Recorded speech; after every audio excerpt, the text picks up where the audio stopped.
this time I'm going to do what I like to call a mini sword review, meaning that I haven't put this sword through my full regular testing routine, simply because I found out that this is not quite my thing. Not because there's anything in particular wrong with this sword, but because it doesn't seem to resonate with me. It's, you know, personal taste and all of that. I can't quite pinpoint it, but for that reason I want to keep it in good condition, just trade it for another sword. I have done some water bottle cutting with this, but I'll leave it at that. I'm not going to do any more tests. So still I'm hoping to be able to give you an idea of what it's like. So the sword here is made by Arms&Armor, and it's an English longsword.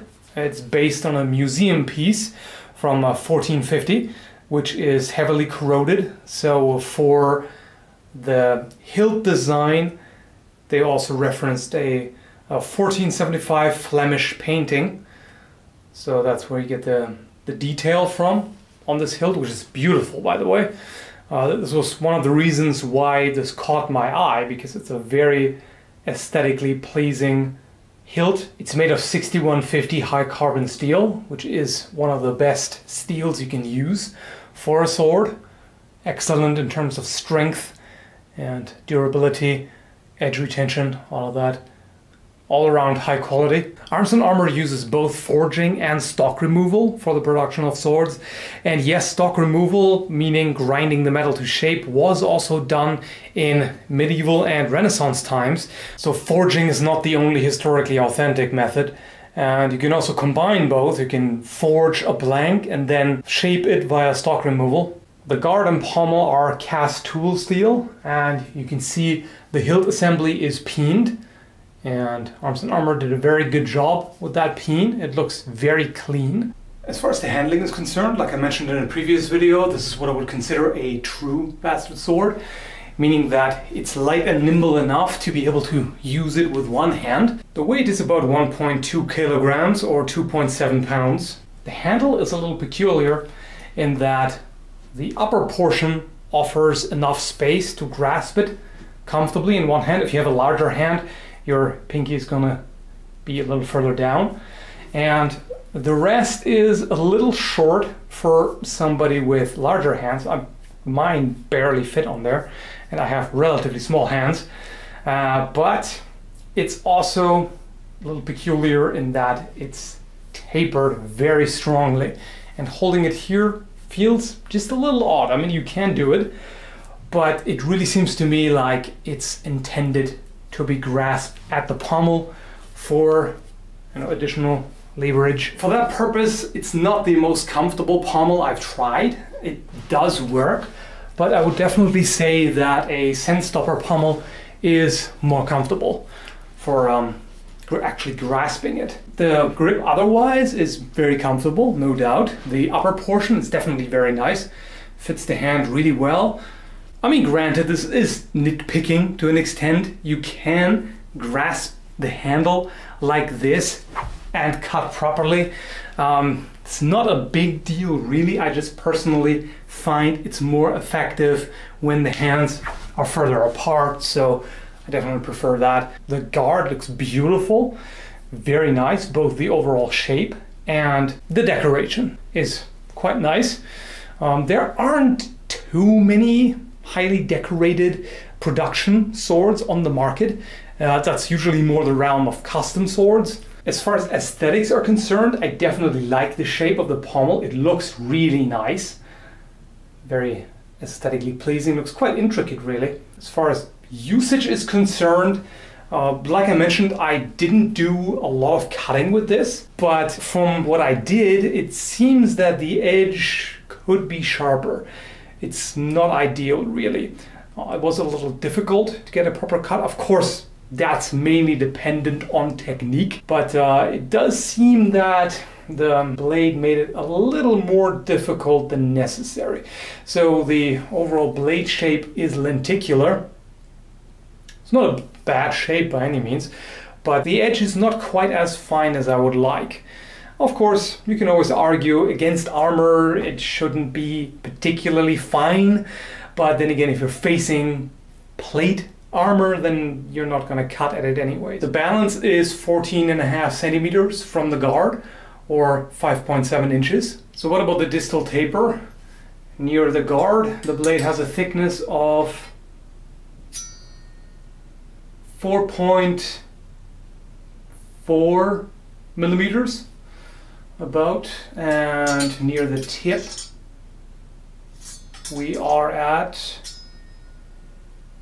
3 millimeters. Okay, so I can't judge exactly how faithful of a reproduction this is, because I have neither seen the sword in the museum, nor have I been able to find that particular painting that was used as a reference for the hilt. But in terms of build quality, it seems pretty good. There's really just one thing, well, two things that I'm not too happy with. One is the gap in the crossguard there. Maybe my expectations are a little too high, I don't know, but in this price range, I would personally expect a bit less of a gap there. So almost $900, that puts it in a similar price range as Albion swords. A lot of them are more expensive, like this one here, for example, but it's close enough to be comparable, and there are Albion swords at a similar price. So it seems like a fair comparison. And the guard on this Albion here is a lot tighter. There's definitely less of a gap there. And the other thing I noticed is that the hilt makes clicking noises when you move the sword in a certain way.